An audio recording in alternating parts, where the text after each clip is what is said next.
It's 3:47 in the morning. The sun won't rise for another 4 hours.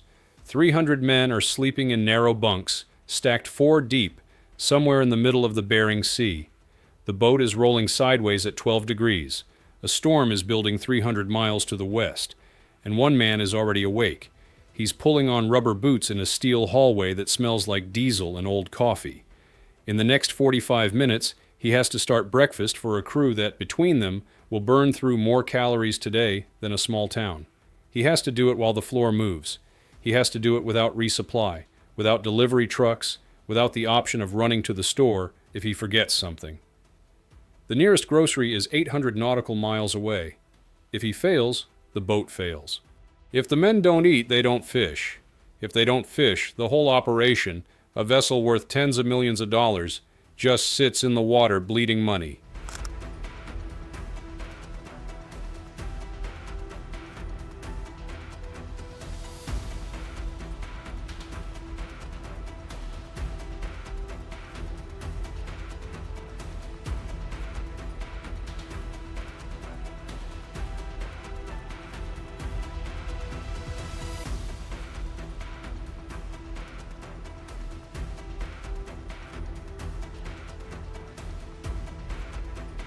This is the most important job on the ship, and almost nobody talks about it. This is a day in the life of the cook who feeds 300 fishermen, 3 meals a day, in the middle of the ocean. Factory trawlers are not normal fishing boats. They're more like floating cities. The largest of them stretch close to 400 feet from bow to stern, longer than a football field, with crews that include deckhands, factory processors, engineers, observers, mechanics, and a galley team that almost never sleeps. Below deck, there's a fish processing plant that runs around the clock, turning live pollock into frozen filets, surimi, fish meal, and roe within hours of being caught. There are freezers the size of warehouses. There are engine rooms with diesel engines the size of buses. There's a desalination system that produces hundreds of metric tons of fresh water every day because the boat has to make its own water just to keep cooking.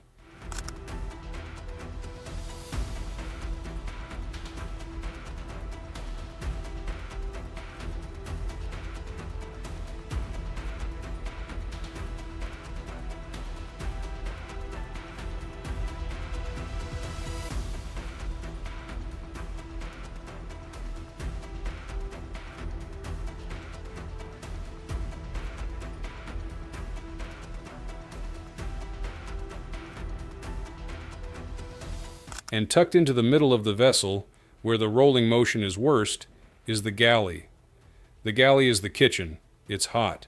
The temperature near the ovens can climb past 100 degrees, and it smells like everything that's ever been cooked there since the last port. It's also one of the most strategically important rooms on the boat, because here's the reality of commercial fishing in waters like these. You cannot just stop. Quotas are limited, seasons are short, and storms can close fishing grounds without warning. Every hour you're not pulling in fish is money you'll never make back, which means the men have to keep working.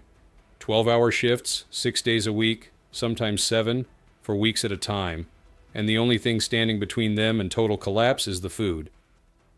By 4:15, the head cook is in the galley with 2 assistants. The shift order goes like this. He starts the coffee first because coffee is religion at sea, brewed in industrial urns by the gallon. Then the bread. Some boats bake fresh, some don't.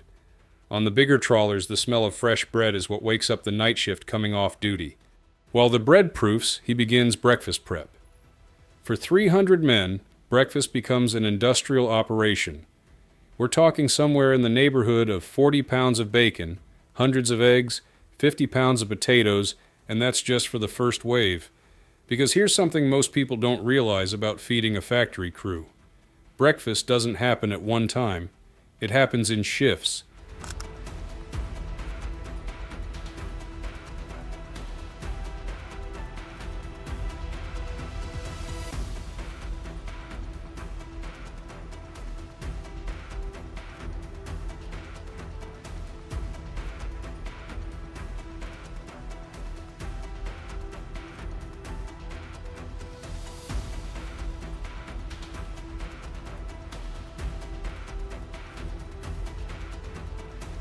The men work in 2 crews, 12 hours each, rotating.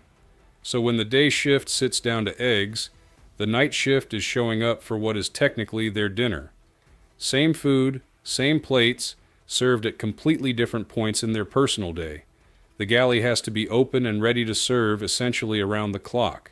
Some larger vessels solve this with what's called mid-rats, short for midnight rations, where the night crew gets their own dedicated meal service in the small hours. Others just keep the galley running on a constant low boil, never fully closed, never fully open. Either way, the cook never really stops. The math of feeding 300 working men is brutal. The average factory worker on these boats burns somewhere between 4,000 and 5,000 calories a day. They're standing for 12 hours. They're moving fish. They're working in cold rooms with water on the floor. Their bodies are essentially in a constant state of low-grade emergency. To keep them going, the food has to be heavy, hot, plentiful, and consistent. The cook isn't trying to win awards. He's trying to keep the engine running. A typical breakfast might include eggs cooked any way the men want them, bacon or sausage, hash browns, oatmeal for the older guys, fresh fruit when it lasts, which is usually the first week, and after that, canned. Pancakes on weekends, biscuits and gravy if the cook has a soft spot for the southern guys. Lunch is heartier, because by noon, half the crew has been on their feet for 6 hours, and the other half is about to start. Stews are common, along with curries, and lasagna trays the size of small coffee tables. Rice is always available because there's almost always a Filipino contingent on these boats, and they've gone to sea for 100 years, and they want their rice. The boats are usually running multinational crews, with Americans and Filipinos and Eastern Europeans and West Africans all eating off the same line, which means the cook has to know how to make 4 or 5 different cuisines well enough that nobody feels forgotten. And then there's the ironic dish. The men on a fishing boat, surrounded by tons of the freshest fish in the world, will eat that fresh fish 3 different ways every single week. They eat it fried, baked, dropped into a chowder, dusted with panko, served Cajun style, or poached. After 2 months, some of them never want to see it again. Others eat it forever and never get tired. One factory trawler in the Bering Sea, the Northern Hawk, has crew specialties that include an African dish called saka, made with spinach, peanut butter, and beef. That's what the cook means when he says the menu has to travel. He's not just feeding bodies. He's feeding people from a dozen different places who all need to feel, even for 20 minutes, like they're closer to home. But the most extreme part of the cook's job has nothing to do with menus. It has to do with weather. The Bering Sea is one of the most violent bodies of water on Earth. Storms come in fast.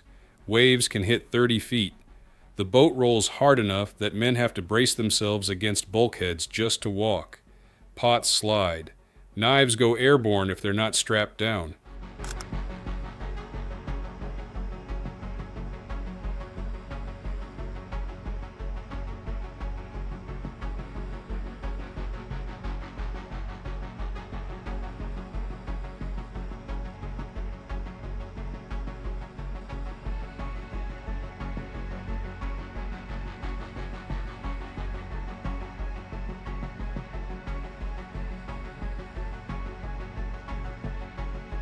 There are stories from cooks all over the merchant marine about what happens when seas get rough during meal prep. One cook describes it like cooking on a trampoline. Another talks about a pot of lentil soup that flew across the galley in heavy weather and splattered the ceiling so completely that the crew nicknamed it Galaxy Soup for the rest of the season. Another remembers a tray of fresh pizza, halfway out of the oven, that hit the deck face down 90 seconds before the lunch bell. The cook ate it himself off the floor and made the crew sandwiches. Because the galley keeps moving, everything in it has to be locked down. The stoves have rails. The fryers have lids. The cutting boards have non-slip mats underneath. The fridges have latches that have to be held closed with one hand while the other hand grabs ingredients. Cooking with a deep fryer is essentially banned in heavy weather because hot oil on a moving floor is how kitchens catch fire, and people end up in burn units that are 7 hours from the nearest hospital by helicopter, assuming the helicopter can even get to you. So when the weather turns, the menu has to turn with it. Soups go from chunky to thin so they don't slosh. Bread gets pre-baked when the seas are calm and frozen for the rough days. Anything with a sauce gets reduced to almost a paste so it doesn't fly. The cook keeps what's called a heavy weather menu, a list of dishes that can be made when half the kitchen is unusable. They're simpler. They're starchier. And the crew, who has been working harder than usual because the storm makes everything harder, is hungrier than usual. We dig into stories like this every week. The forgotten jobs, the unseen people, the work that keeps the world running while everyone else sleeps. If that sounds good, subscribe. The cook on a factory trawler is usually not a chef in the traditional sense. He's not a graduate of culinary school. He's almost always someone who came up through the kitchens of other ships, often starting as what's called a messman or galley assistant. He learned by doing. He learned by being yelled at by an older cook in a tight space at 4 a.m. He learned by feeding 300 men a meal that was almost on time and being told to do better next time. Most cooks on these boats work in long rotations, often 3 months on followed by 3 months off. The pay is real money. A head cook on a Bering Sea factory trawler can clear $70,000 to $100,000 in a season, sometimes more, depending on the boat and the catch. For someone with no formal training, that's life-changing money, but it comes at a cost. You miss everything that matters.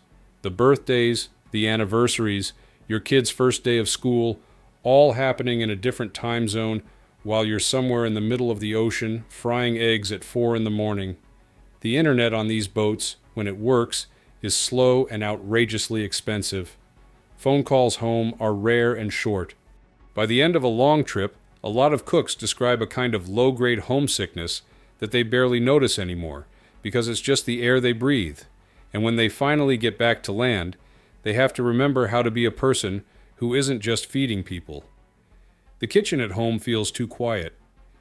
The grocery store feels overwhelming. They keep wanting to make things in industrial quantities. One cook said the first time he got home after his first long trip, he made spaghetti for his wife and accidentally cooked enough for 40 people. They ate it for a week.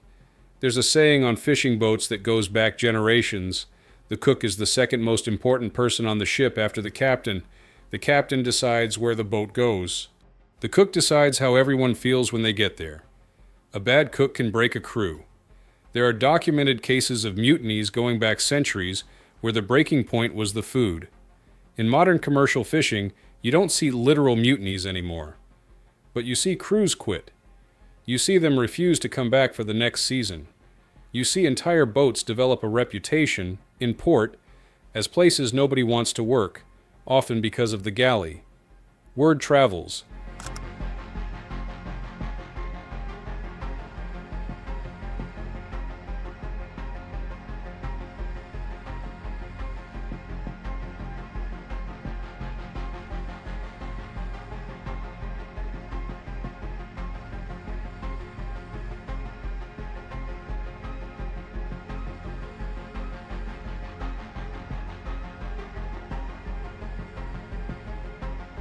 The Bering Sea Fleet is a small world.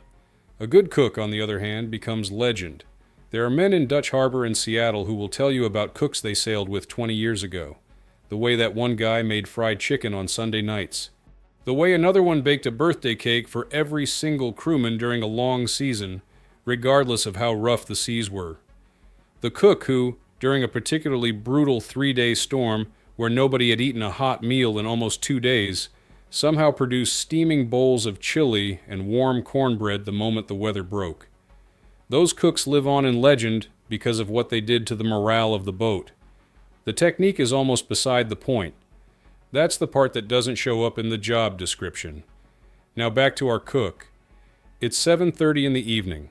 The galley has been open, in some form, for almost 16 hours. He's served 3 full meals plus a midnight option for the night shift. He's washed dishes, restocked the dry goods, double-checked the inventory for the next port stop, scrubbed the floor, and supervised 2 assistants who are about half as experienced as they should be.